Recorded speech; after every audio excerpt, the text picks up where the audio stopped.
E get one group for inside this our country Nigeria wey dey go by the name Odu Akowe Network Group. They don dey appeal give the President of the Federal Republic of Nigeria wey be Asiwaju Bola Ahmed Tinubu to make him prevail, as in make him intervene, make him meet the Economic and Financial Crimes Commission wey be Efcc. Make dem stop to dey harass the former governor of Kogi State wey be Alhaji Yaya Bello. So make dem comot body and make dem stop to dey distract the current governor of the Kogi State wey be Governor Ahmed Usman Ododo. The person wey dey yarn all this one, my good people, na the spokesperson of the group in dey go by the name Comrade Noah Agada, and he yarn this one on Tuesday wey be the first day of October for inside this year 2024 during a press conference wey dey organized for inside Lokoja to address the recent political hangings in Kogi State. No be small matter, my good people. Now you see and say some countrymen for inside this our country Nigeria dem get mind sha. They come go dey yarn dey give our presido. Say make him tell EFCC make dem comot body from Oga Yaya Bello matter. Man wey dey wanted by the Economic and Financial Crimes Commission wey be EFCC on a 80.2 billion naira fraud charges. Man wey be say the Economic and Financial Crimes Commission don beat their full chest say they must arrest that man, they must carry am come court and him go answer to the charges. Man wey be say reports dey ground say him withdraw money from Kogi State funds take pay him children school fees. Man wey be say he never even come court to come clear him name, clear all the charges. Now one group wey dey go by the name Odu Akowe Network Group come go dey yarn dey give the President of the Federal Republic of Nigeria wey be Bola Ahmed Tinubu to make him prevail on the Economic and Financial Crimes Commission wey be EFCC. Say make dem comot body, make dem stop the constant harassment of the former governor of Kogi State wey be Yaya Bello. And the group come still dey yarn say no government and society go fit thrive, go fit make progress in an atmosphere of distraction. No be small matter, my good people. Now you see this group dem get mind sha. They dey try yarn say as the EFCC now dey pursue Oga Yaya Bello, the thing dey distract the governor of Kogi State, dey make am no fit perform. And the current governor of Kogi State wey dey go by the name Usman Ododo na man wey be say every time wey the EFCC dey try to arrest Oga Yaya Bello, the man dey always put asunder. He dey always come in between the EFCC wey be Economic Financial Crimes Commission and Oga Yaya Bello. Na man wey be say he dey always make sure say him cover Oga Yaya Bello. He come back say if he no want make the EFCC arrest the man. Oga Usman Ododo wey be the governor of Kogi State na man wey be say he know very well say as a governor he get immunity, no agency fit arrest am. He come dey use that immunity against the EFCC. Now what could be the reason for the governor shielding Oga Yaya Bello? Na wetin country people dey wonder.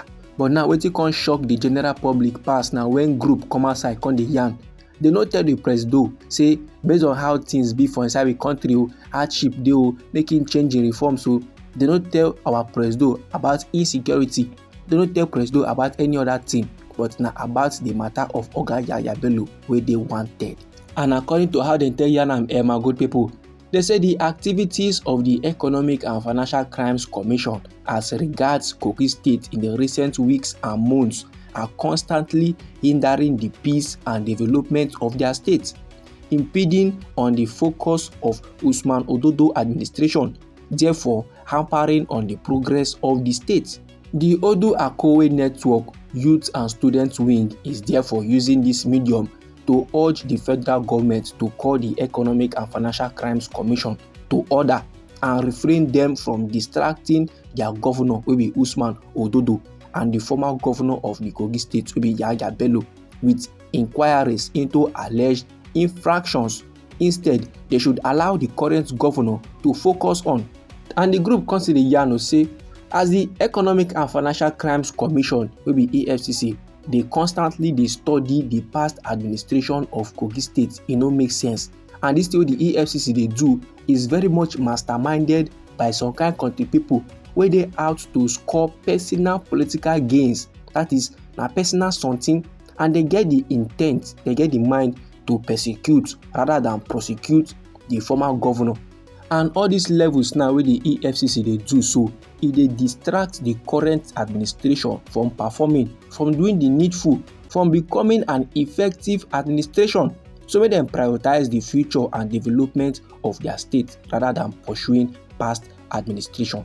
The group come still dey yarn say it is pertinent to note, that is, e good make dem understand some of the achievements of the former Kogi State Governor wey be Oga Yaya Bello in contribution to state and national development. Say he na the forefront of the 2023 presidential election. After he don lose im bid for the presidency, he still wear the garment of a sportsman in campaign for the All Progressive Congress. He lead the youth structures to galvanize support for this government, that is President Bola Ahmed Tinubu government. So if this na how they want to dey reward loyalty and stewardship, this na direct signal to them wey be the youth say there is no reward system at all. And this na because from all indication, former Governor Yaya Bello is being paid in a negative manner, having contributed handsomely to the All Progressive Congress their victory for inside the 2023 general election. No be small matter, my good people. Like this now, this group they call on President Bola Ahmed Tinubu plus the National Party chairman plus democratic institutions plus opinion leaders and men of goodwill. So make dem torchlight this matter. Make dem dive into this unprofessional conduct wey the anti-graft agency dey display. The group say the president now and the party make dem also note say him wey be Oga Yaya Bello, im dey silent in the face of oppression, in an accomplice of oppression, and the group dey urge the federal government to focus on attracting more development to Kogi State rather than allowing anti-graft agencies to constantly harass their governor. Say it is time to shift the focus from investigation to innovation and progress. So they suggest say make our presido consider implementing business attraction programs wey dem do for other states, and e dey work, make dem carry am come their own state, such as offering tax credits and incentives, building a strong business development team, and relentlessly focus on performance and evaluation by working together so they can create a more prosperous future for their state and their state people. So make dem make the matter happen. Now that, my good people, na how the spokesman of the Odu Akowe Network Group wey dey go by the name Comrade Noah Agada take yarn give the President of the Federal Republic of Nigeria. Now how you see this matter, my good people? If you ask me, I go tell you say this man no wan talk truth of wetin dey sup. See the way he take pull mouth now, the yarn dey give the Presido. Say you know say Yaya Bello na your man. He fight for you to become Presido for inside the country Nigeria.